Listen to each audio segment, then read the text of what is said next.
This is a 2005 F350 6-liter Powerstroke. I just picked this up the other day, drove 10 hours to go and get it. In this video, I'm gonna go over everything wrong with my F350.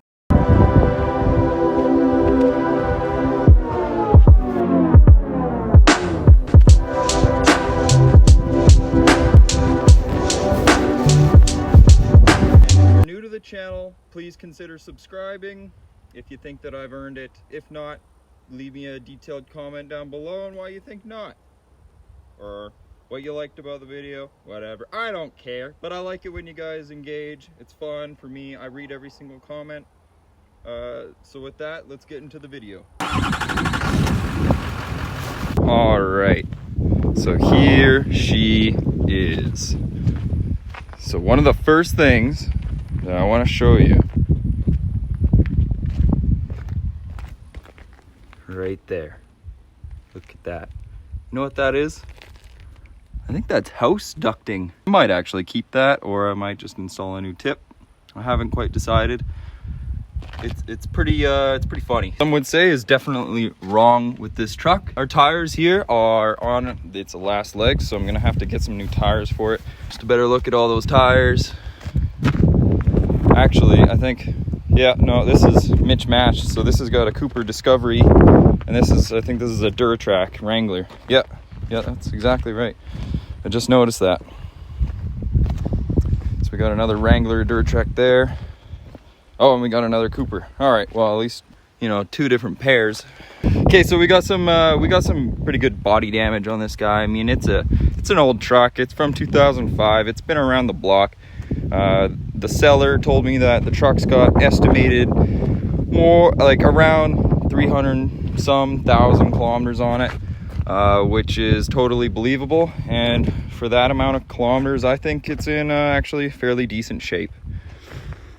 Obviously, our badges are all worn and not very pretty, but you know, I'm not too much of a stickler for pretty things, because I'm kind of abusive to my own vehicles. At some point, this vehicle was broken into and stolen. You can see where they shoved a pry bar in there to break that door open. The ignition, it's clearly been stolen before, and that's not entirely uncommon with these trucks. At least where I live, these are one of the most stolen trucks ever. Not even really a big deal, but when I bought it, you know, it was in his name. He gave me the direct information, so I don't think he stole it. I think somewhere along the line in this truck's life that it was stolen and recovered, so it might have a recovered vehicle title. I don't know. I haven't figured all that out yet. I literally just bought this guy the other night. We got quite extensive rust here, some rust holes going through, chip and paint, blah blah blah. However, the frame looks great. Someone did take care of this truck. We got some straight up rust holes straight through. These box mounts are pretty much gone, so this box kind of shimmies around while we're driving. I'm not gonna chip it or tune it or put in 90 horsepower injectors or any of that stupid stuff. So we got some mismatched handles here, whatever. Don't know what the story is behind that, but everything works amazingly. I would consider this to be fairly clean. It doesn't smell bad in here. It smells like it's been sitting for a while, and that's okay. Ooh, we're gonna need some grease on that. So fairly okay condition, especially for what I paid. Couldn't be happier. I was expecting far worse. This mirror broken, someone electrical taped it. That's missing as well. And because this one is broken, this one shakes quite a bit as we're just driving. This parking brake. This completely broken. I think it's likely that the cable just broke. And hopefully that's not too hard to fix. The only park I have right now is putting it in low gear and then blocking the wheels. So that's a bit annoying, but we'll get that fixed as soon as we can. So our interior is overall not too bad. We have some issues with this, whatever, the center console unit. It's kind of gross in there. But all the seats are in pretty much good shape. This is the only rip, but someone sewing it back together, and it's actually in good shape. Ooh, look at that, $1. Nice. Our dash here is a bit flimsy when I'm driving it around and there's bumps. It kind of pops out like that. Like it shouldn't pop out that easily. So clearly someone's gone through this dash and done some stuff, and they broke some clips. Thing electronically works. Our power locks work all around, which is fantastic. All our windows work. Actually, I don't know if the power mirrors work. Shoot, I shouldn't say everything works if I don't actually know. I never, let's see. Oh, look at that. It's working. All right, our power mirrors work. Sweet. It came with this slip tank, this tidy tank. It's actually an ingenious design. I've never seen anyone do this before. So this guy gets put down in here. And then there's, I think might be something to do with this hose. Oh, okay, that's the air breather, it must be. But this somehow gets connected somewhere. Not really seeing how. There's that hole where it comes down. But yeah, anyways, that little valve right here with this handle gets plumbed down into there, and somehow you connect this into your gas tank. So when you fill this guy, all you got to do to fill your gas tank back up is open up that valve, and then it's just gravity fed, which is actually pretty smart. You know, I've seen slip tanks and they always got those pump handle things. Smart way of doing it actually. But I think I'm just gonna sell this, or I don't know, throw it in the backyard for a while, because I'm not really a long haul driver myself. You know, I don't plan on going to Alaska anytime soon and not wanting to stop for fuel. We drove 5 hours in my friend's vehicle and then 5 hours back in this. 5 hours of driving, we covered about 380 some kilometers, and it only burned a quarter tank. Take that for what you will. That is plenty just the way it is. I don't need that slip tank. Oh, yeah. Nice tailgate that works. Awesome. Oh, it's heavy. There's fitment issues, so that's one thing that's wrong. Something is wrong with our trailer brake system here. He didn't really explain, but I guess I'll have to get that figured out. Amazingly, this thing came with new brakes all around. It's got, can you see in there? It's got new calipers, it's got new brake pads, and it's got new rotors. For the amount of money that I paid for this truck, it's amazing. There, you can see that nice shiny caliper a lot better. When I'm driving this thing at about 80 kilometers to like 100 kilometers, there's quite a nasty vibration. And it's definitely coming from this passenger side of this truck. Feels like it's coming from the front wheel. I'm either thinking it's this wheel's unbalanced, or we got some U-joints going on there, or something that like main carrier bearing in the drive shaft. Oh wait, no. It's not all-wheel drive. Sorry, I'm thinking like it's all-wheel drive, like my Jeep is. No, so there wouldn't be power going through the carrier bearing. Okay, so that wouldn't be moving. Yeah, okay, I don't know. I don't know what's causing the vibration at 80 to 100 kilometers there, but it goes away once you go over 100 kilometers. So I feel like it's got to be a wheel weight or the U-joints up in here. Something. Not too big of a deal. This thing's got some new bushings on it too.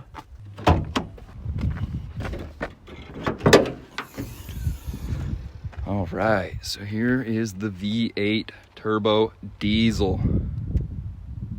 Guys, this motor has 187,000 kilometers on it. Look at that. Nice clean head. We got a little bit of an oil leak back here in the gallery. I think it's coming off the turbo, but I can't tell for sure where exactly that's coming from. But it's got new batteries. It's got a bunch of auxiliary wires, and I have no idea what they're for. Obviously, there's some for these fog lights. Oh, that's something wrong too. Those need to be tightened down. So obviously there's some auxiliary wires going into the fog lights. That's, well, that says Ford. Oh, look at that. Nothing's bolted down. That's kind of just hanging out. I'll have to fix that. This is covered in oil. Wonder where that's from. I just drove this, so it's still warm. But our coolant looks fairly clean. He lived in a town with less than 250 residents. So these trucks, you know, it's a hard market out there, right? It's a hard market for sure when there's only a town of 250 residents that you live in. You know, hard to sell a truck. So the price was right, so I drove all the way out there just for this guy. The truck's name is Big Grizz.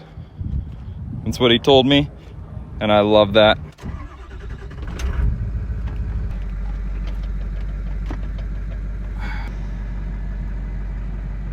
So a couple other issues. We're missing, I think this is for cruise control, so that little plate. We have an auxiliary switch for back lights. I don't know, I've flipped it up and on several times and looked in the back and messed with these, turned the high beams on and flipped them on, and nothing changes. So I don't know what back lights.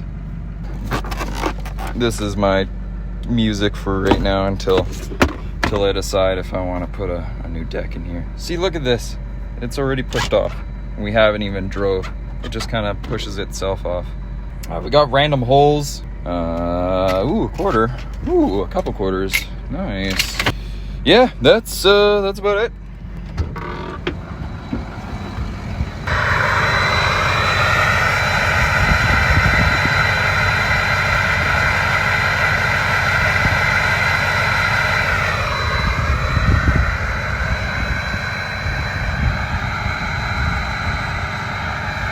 A little bit of white smoke coming out of there. Could be a sticky injector.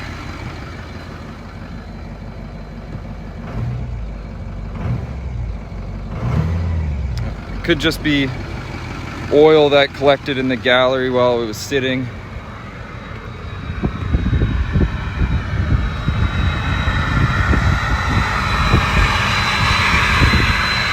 So it might just be a warning sign. Oh, it looks like it kind of cleared up. So this thing seems to run pretty well. So the things that are wrong with this truck is obviously we got the vibration at 80 to 100 kilometers an hour. I don't know, probably some U-joints. We got couple little missing interior bits and bobs. This thing's missing only one light. Works. Whatever. Our dash is kind of pops in and out too easily. Our e-brake doesn't work. Boop. And then it doesn't even pop back up. And then we got a small amount of white smoke coming out of the tailpipe. But this is the first time I've ever noticed it, and I've ran it at idle a few times now, and that never happened. However, it was on level ground. I'm actually facing downhill right now, so maybe that's just maybe some, I don't know, maybe some oil is just because I think the turbo is leaking a little bit because there's a bit of oil in the top center of the engine's gallery area. So maybe just facing downhill, the oil is just leaking into the turbo and, I don't know, making white smoke. Or it could be coolant. I don't know. I hope it's not coolant. I hope it's just a little bit of oil. I hope it's just a turbo seal or whatever. All you 6.0 experts, if you're watching, let me know. Let me know if that's like a really bad sign and I need to do something right now. Now a little bit concerned about that. I wasn't there the day I bought it. Didn't do that all day yesterday. Literally, I just woke up and got in the truck and came down to this dirt road. Yeah. Who knows? Just only a little bit concerned. Because my last diesel, the 7.3,